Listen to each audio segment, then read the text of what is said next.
It is 1968, somewhere over the skies of North Vietnam, at an altitude where the curvature of the Earth is clearly visible and the sky above has already turned the deep, suffocating black of space. A machine is moving. It is moving at 3 times the speed of sound. The men on the ground know it is there.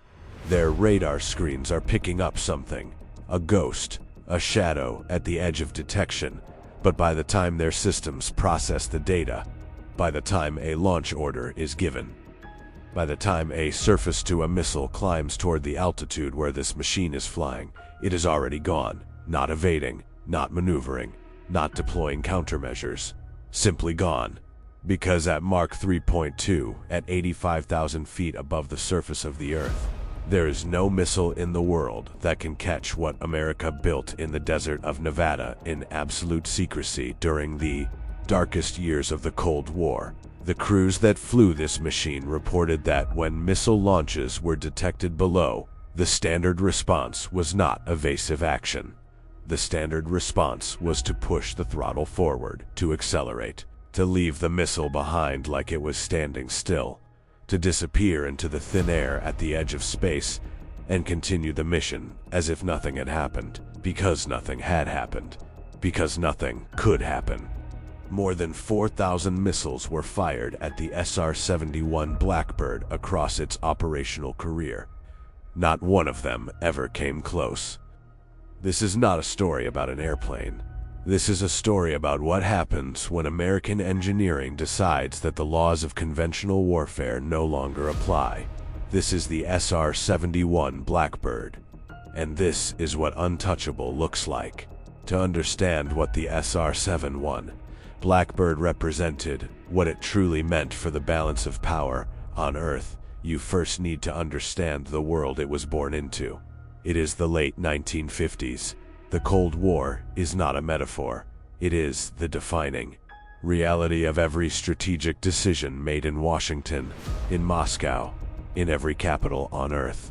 The United States and the Soviet Union are locked in a confrontation so total, so comprehensive, so existential in its stakes, that every technological development by either side is immediately analyzed for what it means for the survival of civilization itself.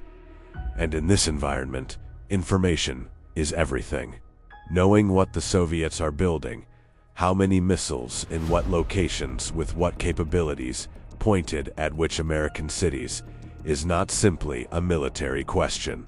It is the question on which the entire architecture of American national security rests. Without that information, American military planners are flying blind.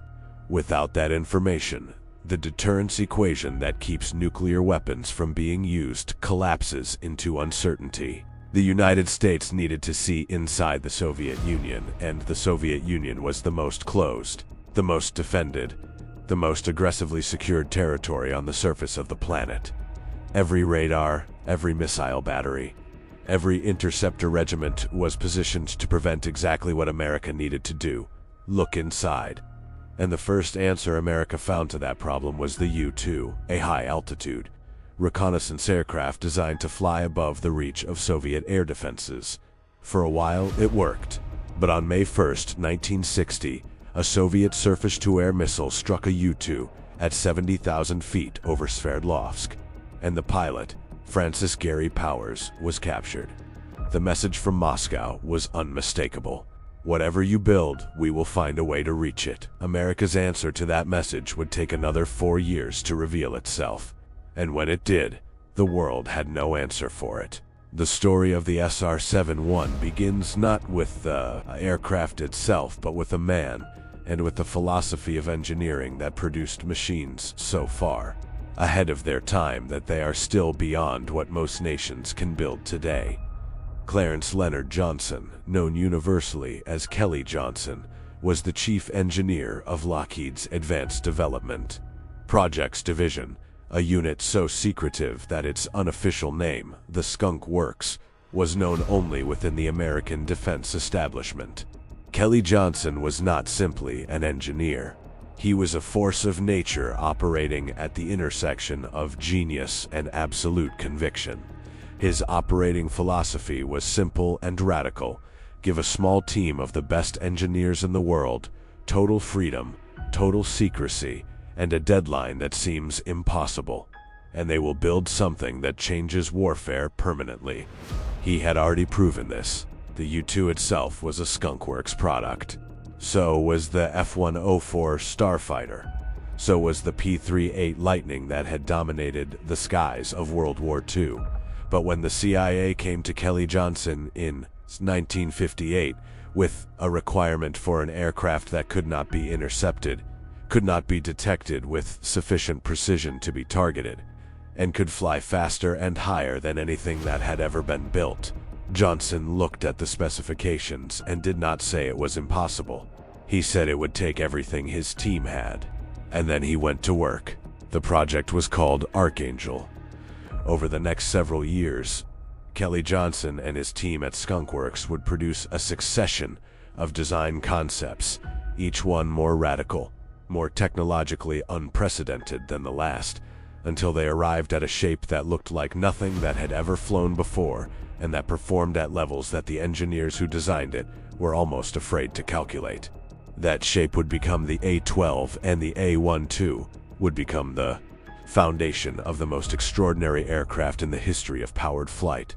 The technical challenges that Kelly Johnson and his team confronted in designing an aircraft capable of sustained Mach 3 flight were not engineering problems in any conventional sense. They were encounters with the fundamental physical limits of what materials, what fuels, and what mechanical systems could endure. When an aircraft flies at 3 times the speed of sound, the friction between the vehicle's surface and the air molecules it is pushing through generates temperatures that would destroy virtually every material that aircraft had previously been built from. The leading edge of the SR-71's fuselage reaches temperatures of approximately 600 degrees Celsius during sustained Mach 3 cruise. Aluminum, the standard material of aerospace construction, begins to lose structural integrity at temperatures well below that threshold. Steel is too heavy. Titanium, an exotic metal with extraordinary heat resistance and a strength-to-weight ratio that made it uniquely suited to the demands of this aircraft, was the only viable option. And here, the story produces one of the most extraordinary ironies in the history of Cold War espionage. The United States did not have sufficient domestic titanium reserves to build the SR-71, the world's largest supplier of high-grade titanium in the late 1950s and early 1960s was the Soviet Union. The CIA, operating through a series of front companies established in multiple countries, secretly purchased the titanium that built the SR-71 from the very nation that the aircraft was designed to spy on. The Soviets sold America the raw material for the most advanced reconnaissance aircraft in history without ever knowing what it was for. And then American engineers took that Soviet titanium and built something that Soviet technology could not touch for 30 years. Building with titanium at the scale required by the SR-71 was itself an engineering achievement of the first order. Titanium is extraordinarily difficult to work with. It is sensitive to contamination. Tools made from conventional materials would cause microscopic fractures in titanium components that would propagate under the thermal cycling of high-speed flight. Every tool used in the construction of the SR-71 had to be redesigned. Every machining process had to be reinvented. Engineers discovered that cadmium-plated tools, standard in the aerospace industry, caused stress corrosion in titanium parts and had to develop an entirely new tooling infrastructure from scratch. The manufacturing process that eventually produced the SR-71 was unlike any that had existed before it. And the aircraft that came off that production line had characteristics that seemed to defy the normal logic of engineering design. The SR-71's airframe was designed with deliberate gaps and spaces between panels, gaps that caused the aircraft to leak fuel visibly when it was on the ground. This was not a defect. It was intentional.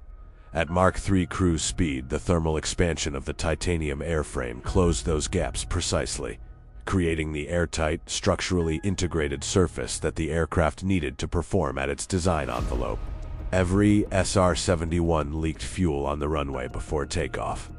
Every SR-71 pilot knew that their aircraft was, in a very literal sense, incomplete until it reached operating temperature at operating speed. The machine only became fully itself when it was doing what no other machine could do. The engines that powered the SR-71 were as revolutionary as the airframe that contained them. The Pratt & Whitney J58, officially designated the JT-11D20, was not simply a jet engine. It was a hybrid system that combined the operating principles of a conventional turbojet with those of a ramjet. A propulsion concept that had previously existed only in theoretical form for sustained flight applications. At low speeds, the J58 operated as a conventional turbojet.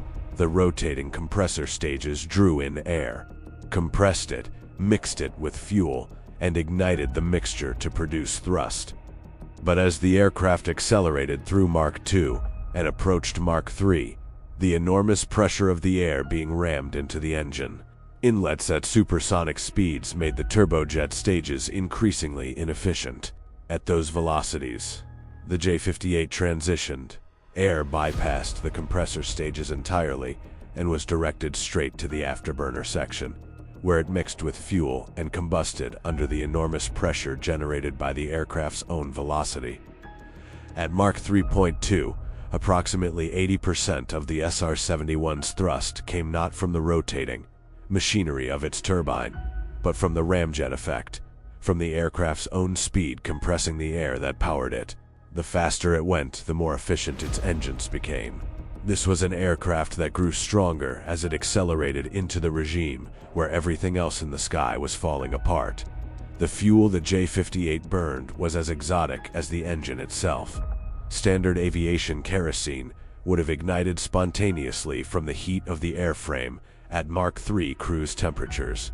The SR-71 used JP7, a specially formulated hydrocarbon fuel with a flash point so high that a lit match dropped into a puddle of it would be extinguished rather than ignite the fuel. To start the J58, a separate chemical compound, trethylborane, was injected into the engine. Trethylborane ignites spontaneously on contact with air, producing a distinctive green flash that became the signature of a Blackbird engine start. The aircraft literally required its own unique chemistry to function. The performance numbers of the SR-71 Blackbird, stated plainly, are numbers that do not feel like they belong to the physical world that conventional aviation occupies. Maximum speed, Mach 3.3, approximately 3,540 kilometers per hour, or just under 2,200 miles per hour. Sustained cruise altitude, 85,000 feet to 25,900 meters above sea level, where the atmosphere is so thin that the sky above is already the deep indigo black of space, and the curvature of the Earth is unmistakably visible. At that altitude and that speed, the SR-71 could survey 250,000 square kilometers of territory in a single hour, an area larger than the entire state of Colorado. Photographed in detail sufficient to identify individual military vehicles, their type, their number, their orientation. A single SR-71 mission could gather more intelligence than a week of satellite coverage of the same territory. BEC-AUSE satellites follow predictable orbital paths that allow adversaries to conceal activity during overflights, while the Blackbird arrived without warning on routes that could be varied with every mission, at speeds that made concealment essentially impossible. The records established by the SR-71 in July 1976 have never been broken by any aircraft designed for operational service. No production aircraft, American, Russian, Chinese, or from any other nation, has flown faster or higher in sustained level flight. This is not a record from the distant past of aviation history. This is a record set by an aircraft that was conceived in the late 1950s, built in the early 1960s, and that still defines the outer boundary of what production aircraft have achieved.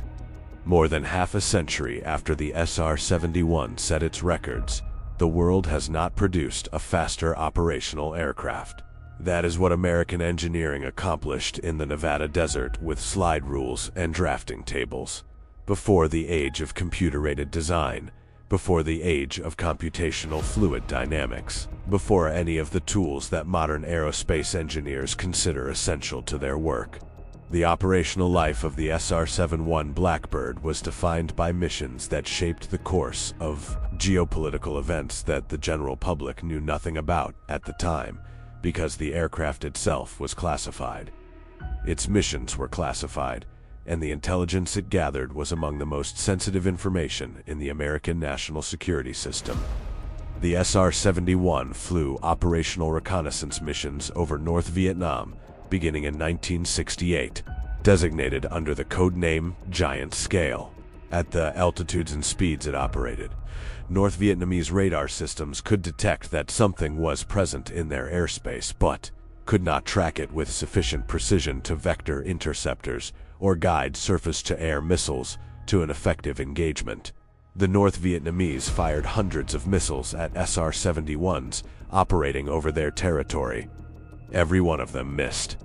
The pilots who flew those missions reported that their standard response to a missile launch warning was to check their speed and altitude, and if either was below optimum, to accelerate and climb. The missile would reach its maximum altitude, exhaust its propellant, and fall back to Earth, while the Blackbird continued north. Cameras running, sensors collecting, the mission proceeding exactly as planned.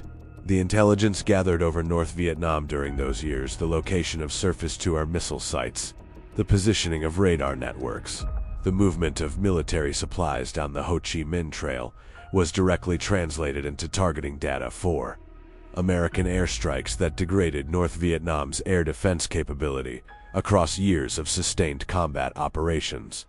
The SR-71 was not simply watching the war, it was shaping it. The Middle East presented the SR-71 with a different kind of operational environment, one where the intelligence it gathered had immediate life-or-death consequences for an American ally operating under existential pressure. During the Yom Kippur War of 1973, when Egyptian and Syrian forces launched a coordinated surprise attack against Israel that initially pushed Israeli defenses to the breaking point, SR-71s flew reconnaissance missions over the combat zone that provided American intelligence analysts, and by extension, Israeli military commanders, with real-time information about the disposition of enemy armored forces, the location of surface-to-air missile batteries, and the logistical situation across the entire theater of operations. The intelligence gathered by the Blackbird during those critical early days of the war contributed to the American decision to resupply Israel with military equipment, a decision that was made with full knowledge of what Israel's actual military situation was, because American aircraft had seen it from 85,000 feet at Mach 3.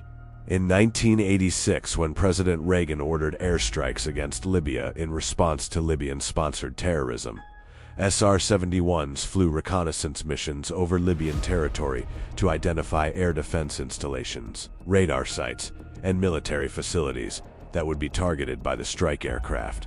On at least one of those missions, a Libyan surface-to-air missile was launched at a Blackbird operating over the Mediterranean. The pilot, Major Brian Schul, reported that he simply accelerated, pushing the aircraft above Mach 3.5, and the missile fell away behind him. He never deviated from his mission track. He never changed his altitude. He simply went faster and let the missile demonstrate one more time that the laws of physics had been arranged by American engineers to favor the aircraft they built. The psychological impact of the SR-71 on America's adversaries during the Cold War was a dimension of its strategic value that went far beyond the intelligence it gathered. Every nation that possessed a sophisticated air defense network, the Soviet Union most importantly, but also North Vietnam, North Korea, Libya, and others invested enormous resources in systems specifically designed to intercept and destroy American aircraft operating in their airspace.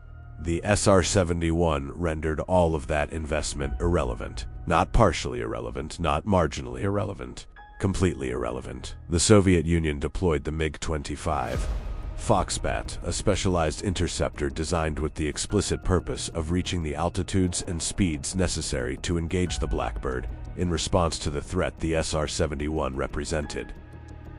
The MiG-25 was a remarkable aircraft in its own right, capable of speeds approaching Mach 3. But it could only sustain those speeds for brief periods before its engines faced destruction from thermal stress. It could not climb to the Senior 71's operational altitude, with the speed and fuel margin required for a successful intercept. Soviet pilots who attempted to intercept SR-71s operating near Soviet territory found that the Blackbird was simply outside their reach, always slightly faster, always slightly higher, always moving in a direction that made a successful engagement geometrically impossible. The knowledge that American aircraft were operating over or near their territory with complete impunity, that Soviet radar could see them but Soviet weapons could not touch them, was a constant, corrosive reminder to Soviet military planners that in the most important dimension of the Cold War competition, the competition to build machines that defied the limits of what was thought possible, America was winning. The men who flew the SR-71 were themselves an extraordinary subset of the American military aviator community, selected through a process of evaluation so rigorous that only a handful of pilots in any given year were considered qualified to operate the aircraft. Flying the Blackbird was not simply a matter of exceptional stick and rudder skill. The SR-71 operated at the boundary of human physiological tolerance. At 85,000 feet, the atmospheric pressure is so low that the boiling point of blood approaches body temperature.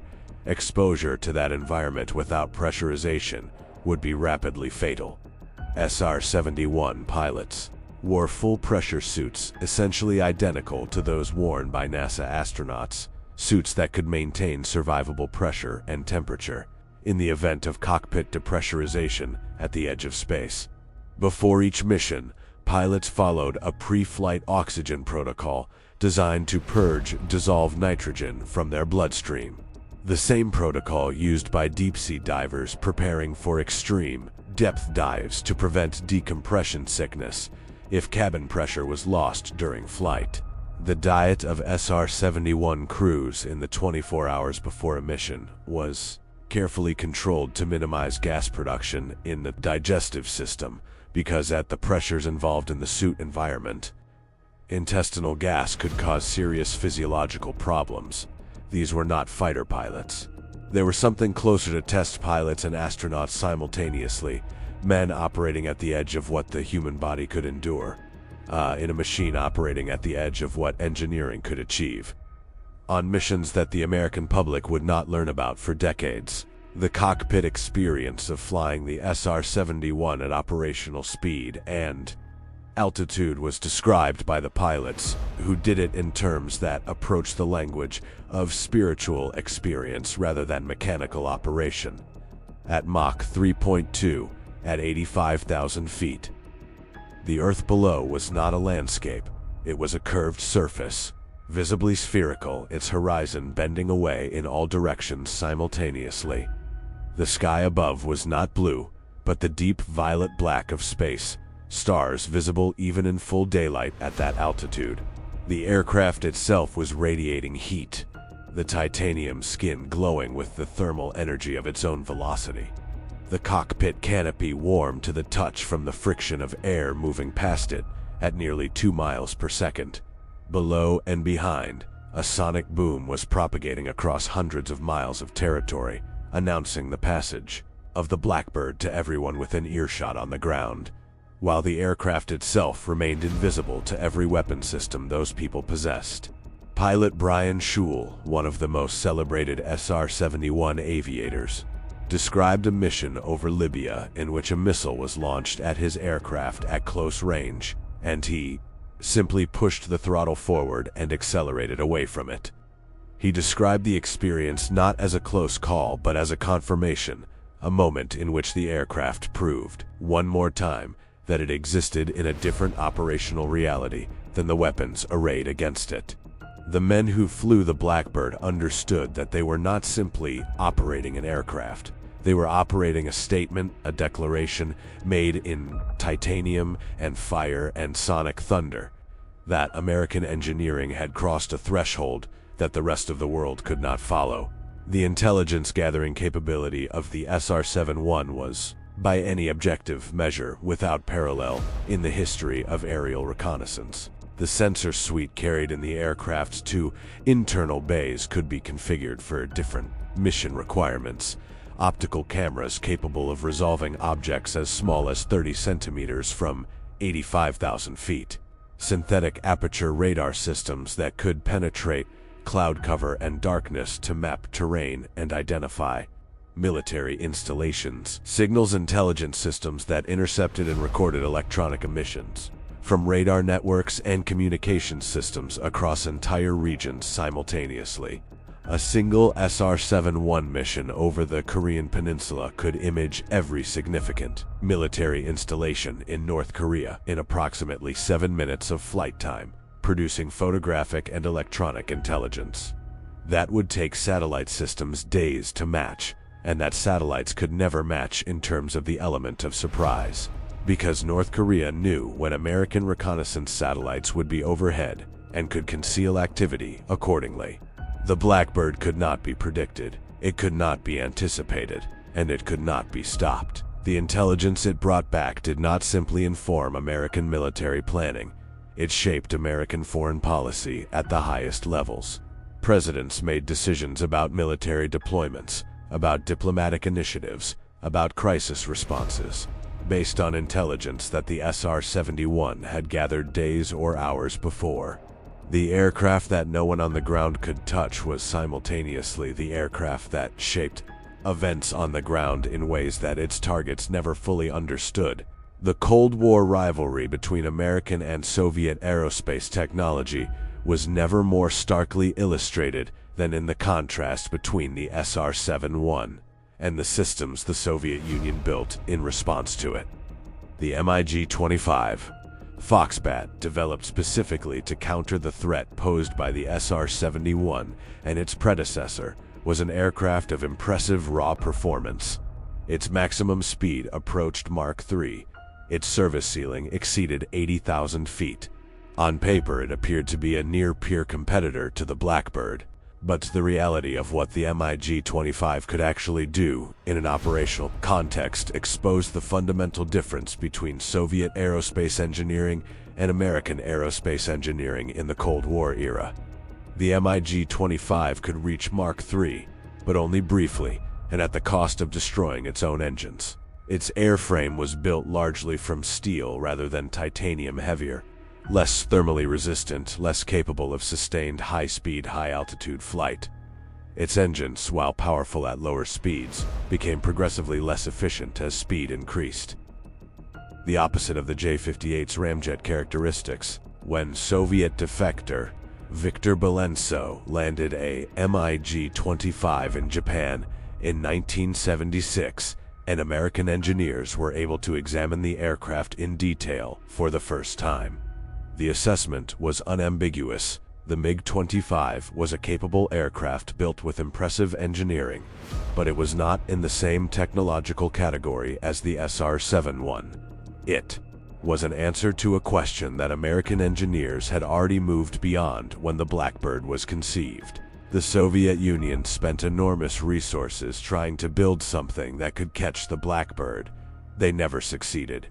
And in the gap between what they built and what America had already built, the entire story of Cold War aerospace competition is contained. The geopolitical consequences of the Senior 71's existence extended far beyond the specific intelligence it gathered on specific missions. The knowledge shared selectively by American intelligence with allies and withheld strategically from adversaries that the United States possessed an aircraft capable of operating anywhere on Earth with complete impunity from existing air defense systems changed the fundamental calculus of international power in ways that operated below the level of public awareness.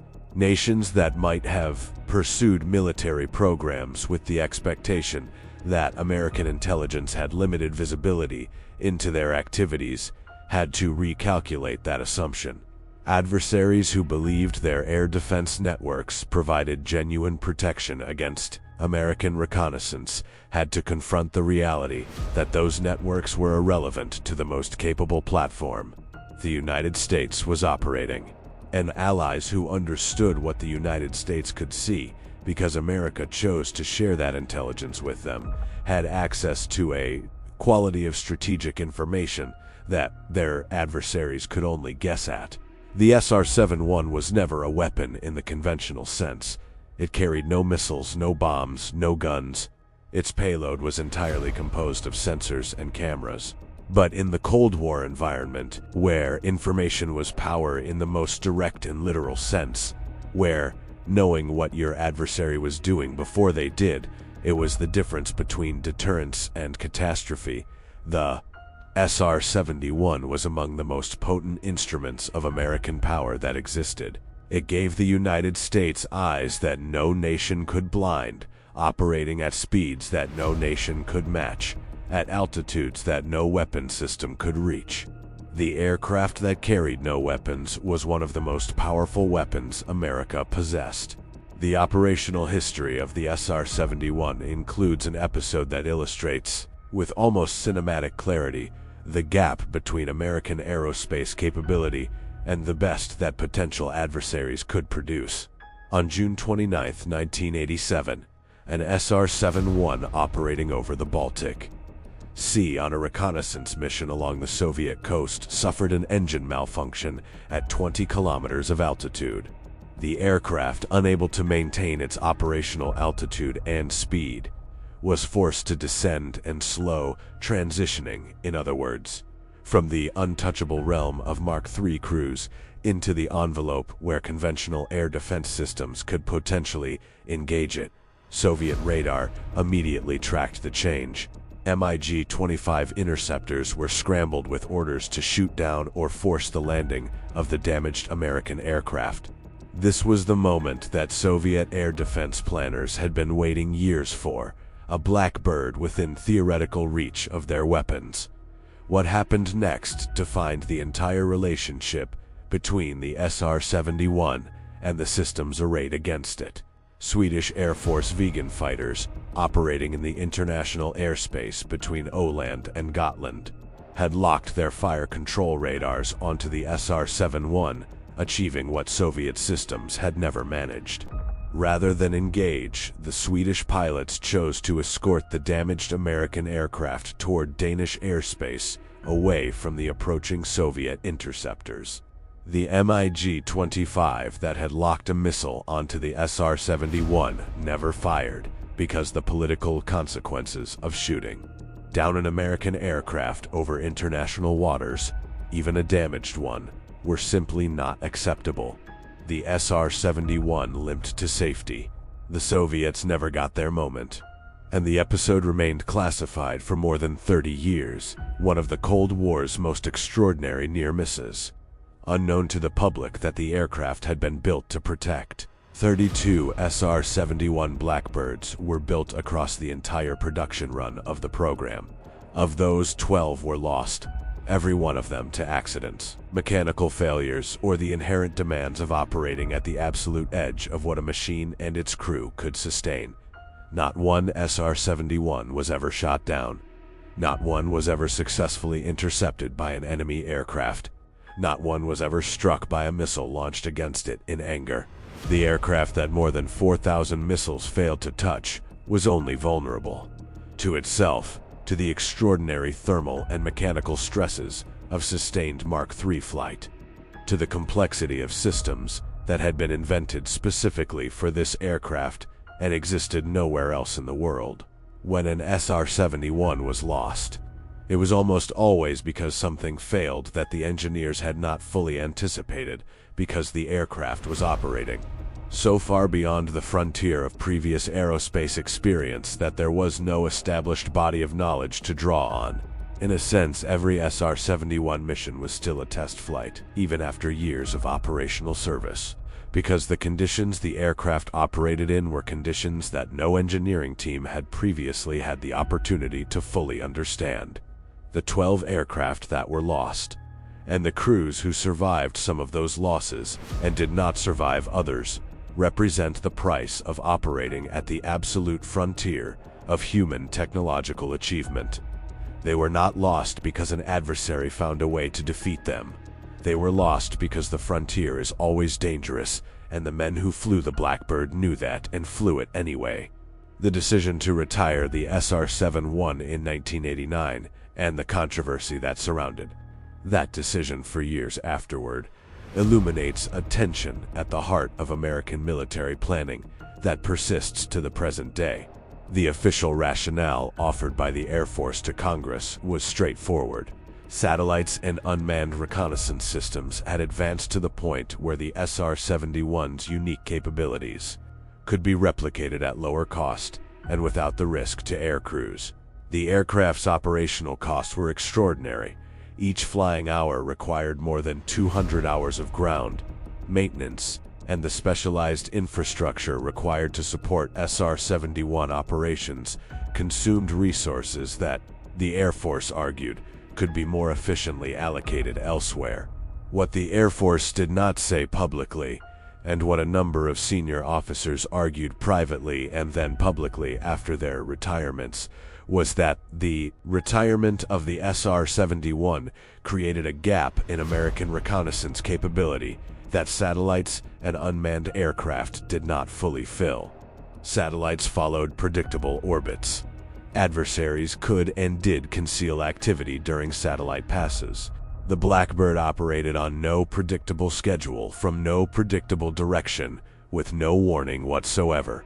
When the Gulf War began in 1991, military commanders in the theater asked for SR-71 support, and were told the aircraft had been retired.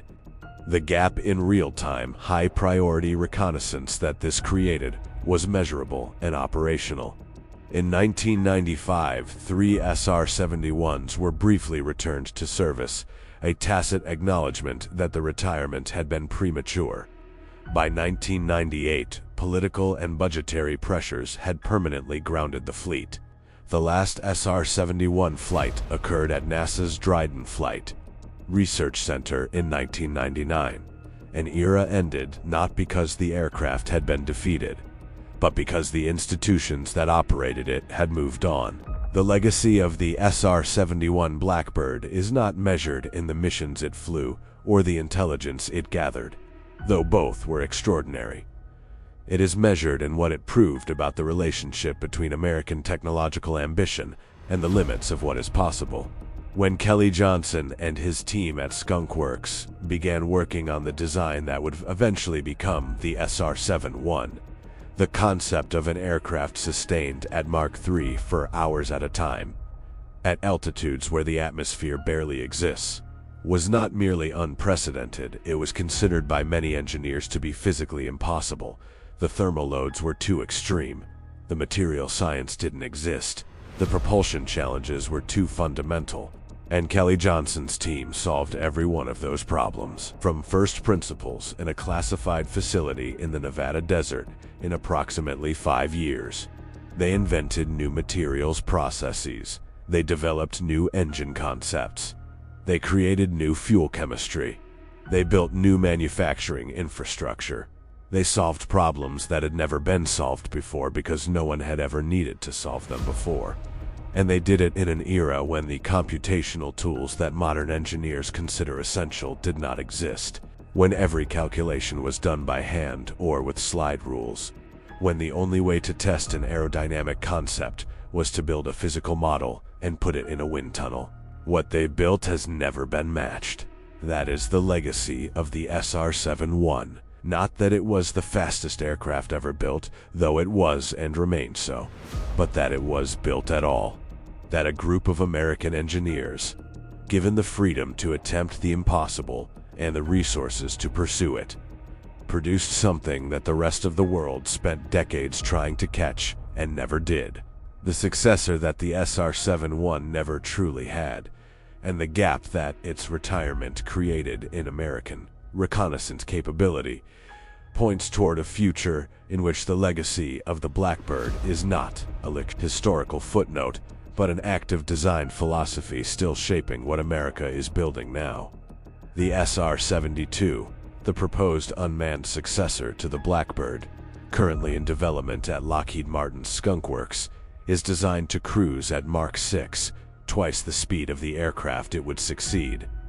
At Mach 6, the thermal environment is so extreme that titanium itself begins to lose structural integrity.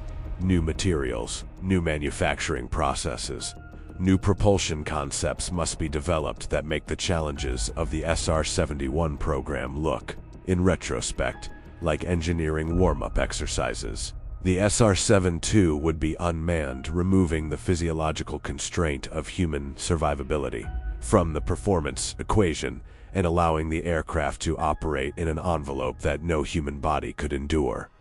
At Mach 6, a reconnaissance platform could transit from the continental United States to any point on Earth in approximately 2 hours. It could survey an entire theater of operations and return before a conventional adversary response could be organized. It would exist once again in a performance regime where no weapon system in the world could reach it, not because no one had tried to build such a weapon, but because the physics of hypersonic flight creates an environment that current air defense systems cannot engage. The SR-71 was not the end of American aerospace ambition. It was a milestone on a journey that has no visible terminus, a journey toward capabilities so advanced, so far beyond what any adversary can match, that the concept of a contested airspace becomes irrelevant. America looked at the sky and decided it owned it in the 1960s. That decision has never been reversed.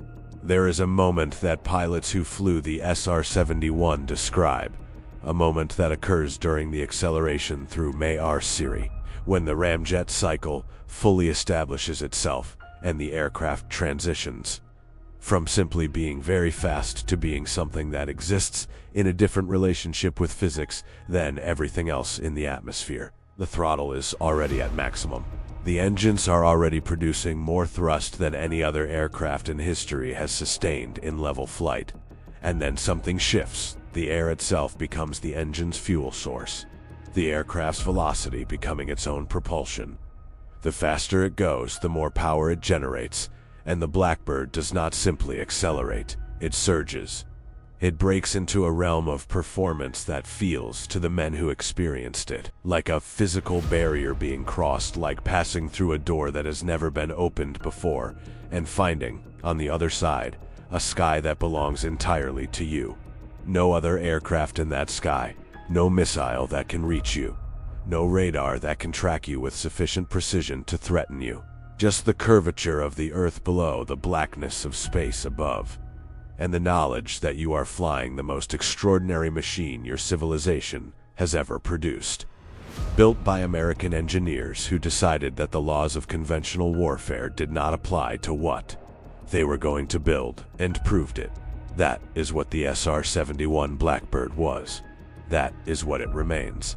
Not just the fastest aircraft ever built, not just the highest flying reconnaissance platform in history, but proof, documented, measurable, unrepeated proof that American engineering, when it decides to cross a frontier, crosses it so completely that the frontier disappears. If you are watching this because you understand that the story of American military power is not finished, that the machines being built now in the same classified facilities where the Blackbird was born are pushing toward the next frontier, the next impossible threshold that the rest of the world cannot follow, then Battlefield Insight was built for. You subscribe, hit the notification bell, because the Blackbird was just the beginning, and what comes next makes Mark III look like standing still.